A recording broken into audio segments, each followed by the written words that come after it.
আল্লাহ পাকের দরবারে লাখো কোটি শুকরিয়া জ্ঞাপন করছি যে মহান রব্বুল আলামিন পবিত্র মাহে রমজানের পবিত্র জুমার সালাত আদায় করার জন্য আল্লাহ পাক দয়া করে মায়া করে আমাদের সকলকে আগে আগে মসজিদে আসার আল্লাহ পাক তৌফিক দান করেছেন। এই জন্য আমরা সকলেই অন্তরে অন্তঃস্থল থেকে কালিমাতুল শুকর আদায় করি, সকলেই জোরে সরে বলি আলহামদুলিল্লাহ। দুরূদ ও সালাম বর্ষিত হোক সাইয়্যিদুল মুরসালিন সাইয়্যিদুল কাউনাইন নবী মুহাম্মদ মুস্তাফা সাল্লাল্লাহু আলাইহি ওয়াসাল্লামের প্রতি। আমরা সকলেই আবার বলি সাল্লাল্লাহু আলাইহি ওয়াসাল্লাম। আলোচনা করা হবে একটি হচ্ছে যাকাত।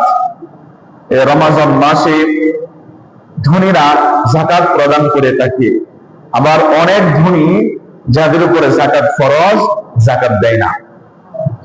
তখন তাদেরকে বুঝাইতে হবে না যে আপনার উপরে যাকাত ফরজ, কেন আপনি যাকাত দেন না। তো রমজান মাসে সাধারণত মানুষের ইবাদতের প্রতি আলাদা একটা আগ্রহ সৃষ্টি হয়, সকলেই একটু বেশি ইবাদত করার চেষ্টা করে, গুনাহ পাপ সকল প্রকার খারাপ কাজ থেকে বিরত থাকা এবং গুনাহ মাফ করানোর চেষ্টা বান্দাগণ রমজান মাসে করে থাকে। সেই সুবাদে যাদের উপরে যাকাত ফরজ তাদেরকে তো সতর্ক করতে হবে যে ভাই, আপনার উপরে নামাজ যেমন ফরজ, হজ যেমন ফরজ, রমজানের সিয়াম আপনি রাখছেন, এই ফরজ আপনি আদায় করছেন, কিন্তু আপনার উপরে আরেকটি গুরুত্বপূর্ণ যেটি ফরজ বিধান যাকাত। কেন আপনি গরিবের এই হক যাকাত থেকে আপনি কেন দূরে আছেন?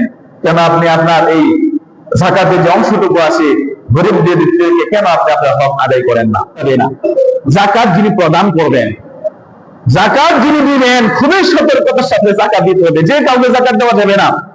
যেমন মা বাবা, দাদা দাদি, নানা নানি বা উপরের স্তর যারা আছে তাদেরকে যাকাত দেওয়া যাবে না।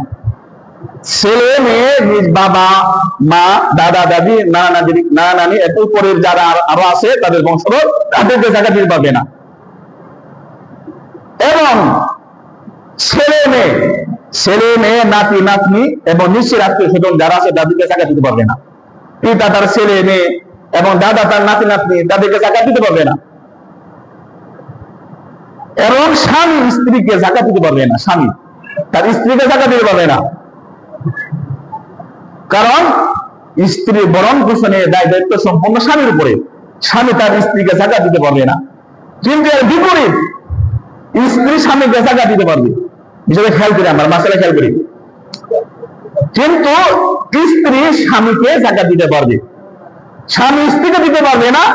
কিন্তু কোন স্ত্রী যদি সম্পদশালী হয়ে থাকে, এরকম আছে, কিন্তু অনেক স্ত্রীর কাছে নগদ অর্থ সম্পদ আছে, স্বর্ণরূপা আছে, কিন্তু তার স্বামী যদি যাকাতের উপযুক্ত হয়, স্বামী গরিব স্ত্রী বড় লোক, স্ত্রী স্বামীকে যাকাত দিতে পারবে, কিন্তু স্বামী স্ত্রীকে কখনোই যাকাত দিতে পারবে না।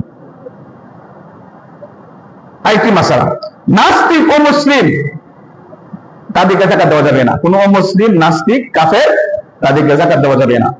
এবং নেশাব পরিমাণ সম্পদের মালিক যিনি, যার উপরে যাকাত ফরজ, সে মনে করেন গরিব বাপ নিয়ে থাকে, তার সমান অর্থ সম্পদ আছে, কেউ জানে না, কিন্তু সে গরিব হালতে, গরিব অবস্থায় থাকে, মানুষ তাই গরিব মনে করে। প্রকৃতপক্ষে সে কিনা গরিব না, তার নগদ অর্থ টাকা পয়সা, ব্যাংক ব্যালেন্স বা নিজের কাছে জমানো টাকা পয়সা আছে, এমন মানুষ কিন্তু আছে। এই জন্য যাচাই বাছাই করতে হবে, তাকে যাচাই বাছাই করে তারপর তাকে দিতে হবে। তা না হলে যদি আপনি দিয়ে দেন তাহলে আপনার যাকাত আদায় হবে না। যথাসাধ্য যিনি যাকাত প্রদান সর্বোচ্চ আপনি যাচাই করবেন। এরপর যদি এমন পরিস্থিতির শিকার হয়ে যান, আপনার যাকাত অবশ্যই আদায় হয়ে যাবে, কিন্তু যাচাই বাছাই করতে হবে। তারপর আরেকটি মাসালা, মসজিদ, মাদ্রাসা, হাসপাতাল, পুল, স্কুল, রাস্তাঘাট, ব্রিজ নির্মাণে যাকাতের অর্থ দেওয়া যাবে না।